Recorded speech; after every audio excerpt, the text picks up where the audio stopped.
যে কোনো পরিস্থিতিতে যে মানুষটা তোমার হাতটা কখনো ছেড়ে দেয় না, বাঙালিদের জীবনে আলুদমের ভূমিকাটা কিছুটা তার মতোই বলতে পারো। সেই পরিস্থিতিতে লুচি কিংবা পরোটা হতেই পারে, সঙ্গে দেওয়ার জন্য আলুদমকে পাশে পাই।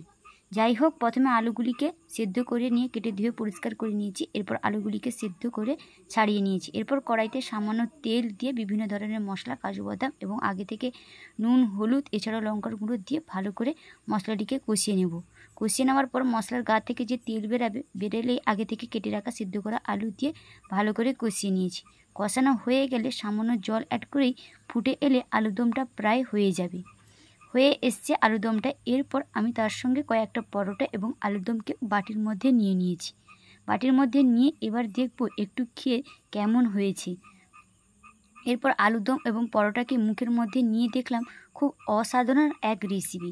এই রেসিপি বৃষ্টির দিনে থাকলে আর কিছু চাই না, সত্যি এক অসাধারণ টেস্টি।